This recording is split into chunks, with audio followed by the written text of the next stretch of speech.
केली होती महालक्ष्मीसाठी काही खरेदी. आता ते काय केली ना ते तुम्हाला पुढे सांगते. त्याच्या आधी आज होता श्रावण महिन्यातला दुसरा सोमवार. मी छान आंघोळ वगैरे करून घेतली, मस्त छान फुलं वगैरे तोडून आणले, कारण की इतकं छान फुलं उगवलं होतं ना. आणि हे गुलाबाचं फुलं खूपच छान वाटत होतं. आणि तुम्हाला सांगते हे पारिजातकीचं फुल आहे, ज्याची मागची कहाणी ना खूप मोठी आहे. ते तुम्हाला नेक्स्ट व्हिडिओमध्ये सांगेल, कारण की हे फुल मला खूप जास्त आवडते. मग मी छान फुलं वगैरे तोडून आणली. तिकडेच माझं पिऊला सांगायचं काम होतं की बाई थैली घे आणि मस्त बेल वगैरे तोडून. तिच्या पप्पाला पण सांगितलं बेल वगैरे तोडून घेऊन या म्हणून. मग ते दोघं गेले होते. त्या दोघांना इतकंसं बेल आणलं होतं. त्यानंतर पूजा वगैरे करायला बसली. पूजा वगैरे करताच ना माझी पिऊन एक मंदा चालू होती. त्यानंतर पूजा वगैरे करून घेतली.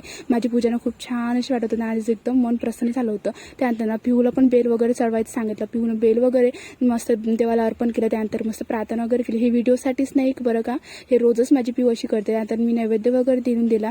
मग त्यानंतर ना तयारी वगैरे करून काही फळं वगैरे कट केले, कारण की आम्हाला जायचं होतं बाहेर जाताना ना पिऊ लेकरं जे खूप काही खायचं घेऊन मागते, त्यासाठीच मी फळ वगैरे सोबतच घेऊन जाते, कारण की लेकरू असल्यावर ना सगळ्या गोष्टी घरून त्यांना दोघी पण असं छान तयार झालं. त्यानंतर पिऊन मस्त ॲक्शन दिली. त्यानंतर रस्त्याने लागलो, मस्त ऊन पडत होती. त्यानंतर मग दुकानामध्ये गेलो. महालक्ष्मीसाठी त्यांनी चांदीचे 2 जोडवे करून घेतले, कारण की गेल्या वर्षी महालक्ष्मीला मस्त साज चढवला होता पूर्ण. ह्या वर्षी माझी इच्छा होती की महालक्ष्मीला चांदीचे जोडवे करावं, म्हटलं ते करून घेतले. त्यानंतर मस्त खूप जास्त पाऊस येत होता ना, मग आम्ही मस्त एका हॉटेलमध्ये थांबलो होतो, चहा वगैरे घेतला. आणि माझी वाट बघणं चालू होती, कधी पाणी थांबते, कधी आम्ही शॉपिंग करायला जातो दुसरी, कारण की पिऊसाठी कपडे वगैरे घ्यायचे होते.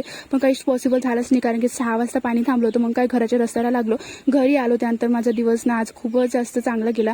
मग घरी आलो. त्यानंतर मस्त फ्रेश वगैरे झाली ना, असं संपला माझा आजचा दिवस. तुम्हाला जर व्हिडिओ आवडला असेल सबस्क्राईब करा, नक्कीच करा. भेटूया पुन्हा ब्लॉगमध्ये.